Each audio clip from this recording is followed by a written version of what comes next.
Merci. Là, je ne suis pas sûr d'être applaudi avec ce que je vais dire. Enfin, on ne sait jamais. Alors, oui, je partage un peu quand même ce qu'il dit là. C'est vrai qu'une personne avec une kippa, c'est vrai qu'un professeur avec une kippa dans une école, ça me poserait pas de problème. Mais c'est bizarre, mais je suis désolé de le dire, mais une personne avec le voile, ça me poserait un problème. Je dis franchement. Non, mais c'est vrai. Pourquoi ? Non, mais c'est pas la question. Effectivement, il y a une mauvaise image qui a été posée sur le voile. En ce qui me concerne, je suis pas religieux, mais jamais je vais aller faire une démonstration de ma prière. Je vais pas aller mettre mon tapis en public puis prier. Je vais trouver un endroit discret. Je vais prier discrètement. Je suis pas obligé de montrer mon contact. Si j'ai un contact, je sais pas qui c'est qui a le contact avec Dieu, qui reçoit des messages directs de Dieu ici, qui viennent nous expliquer. Donc, alors, on peut très bien avoir une religion intérieure sans avoir besoin d'extérioriser ça. Et il y a aussi le respect de l'autre. Je suis désolé.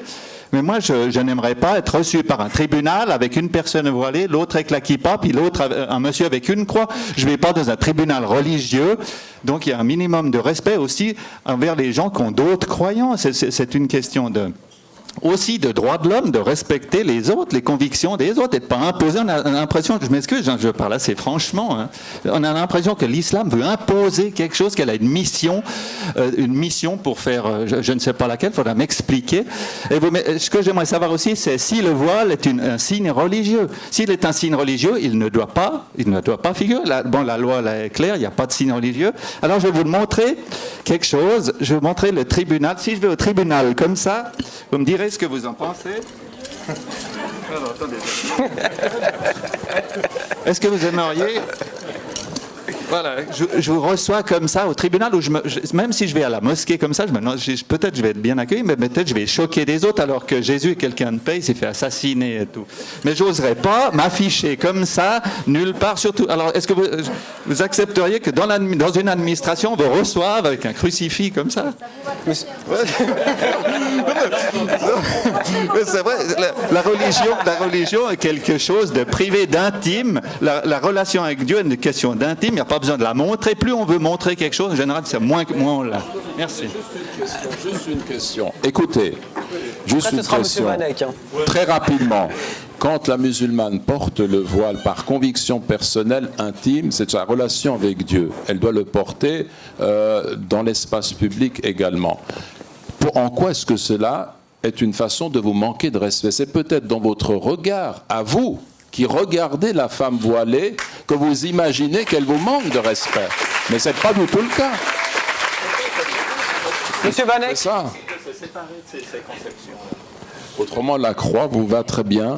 Mais, vous savez, le christianisme, c'est aussi un cheminement pour aller dans le sens de l'islam, ce qu'on vous souhaite. Merci. Oui. Non, j'apprécie la franchise de mon collègue Marc Falquet, mais quand même, non, je veux pas la croire, il y a une déclaration universelle des droits de l'homme, et on peut rire, heureusement, à Genève, c'est la démonstration que ces problèmes-là ne sont pas des vrais problèmes de société, parce qu'on peut en rire entre nous comme ça, c'est la preuve que cette loi et les diables qu'a peint Pierre Maudet sur la muraille n'existent pas. D'un certain point de vue. Mais ça ne va pas de dire que la kippa, ça ne gêne pas, et puis le voile, ça gêne, et puis on ne peut pas introduire ce type d'inégalité.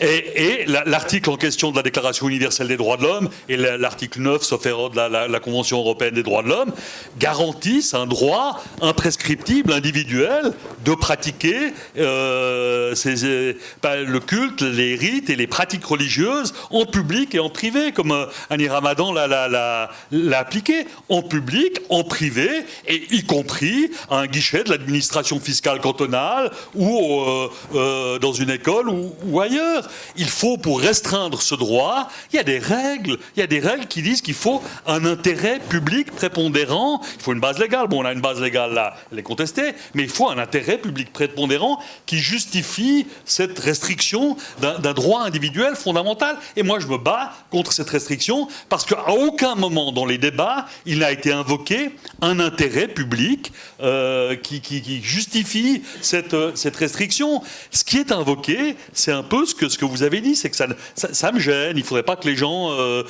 manifestent ça comme ça, et ça me gêne. Patrice Munich, vous connaissez un ancien élu vert, ancien maire de Genève, etc., il a fait une tribune d'opinion dans la tribune de Genève en disant il avait... En fait, c'est la défense de cette idée d'un espace public aseptisé où on ne voit pas le religieux. Il a dit que, dans un papier très discutable à mes yeux, les usagers des services publics ont également des droits, parmi ces derniers, celui d'ignorer les principes religieux qui occupent l'esprit des fonctionnaires. Or, ça n'est pas vrai. Il n'y a pas un droit d'ignorance de ce que les autres pensent. Et pourquoi c'est extrêmement dangereux, de mon point de vue, parce que vous allez dire pourquoi il s'échauffe ce garçon, alors que il est pas religieux et puis ça ne le concerne pas, circuler, il n'y a rien à voir. Eh ben, je m'échauffe parce que si on commence par ça, on va dire demain, oui, mais j'ai le droit d'ignorer les principes politiques ou syndicaux qui occupent l'esprit des fonctionnaires. Et puis demain, ils n'auront plus le droit de descendre dans la rue avec des banderoles pour dire tout le mal qu'ils pensent du Conseil d'État et puis de telle réforme de la fiscalité des entreprises, parce qu'on les verra, et puis on saura que l'instituteur, quelle horreur, est de gauche. On saura peut-être que tel professeur de mathématiques est peut-être proche du PLR. Non, il n'y a aucun droit à ignorer son prochain qui soit un droit fondamental quelconque. Au contraire, le fait d'avoir une diversité qui se manifeste par des signes, par des grands, des petits, des signes religieux de ceci ou de cela, des opinions politiques, syndicales et autres qui se manifestent dans l'espace public et le plus largement possible, c'est ce qui fait la richesse de ce canton. Genève est un canton divers, un canton multiculturel, un canton où nous avons des débats animés sur toute une série de questions, et c'est très bien comme ça. La volonté de neutraliser, d'aseptiser, de gommer les différences, c'est une voie dangereuse qui conduit aux pires excès d'un autoritarisme que je combats. Merci.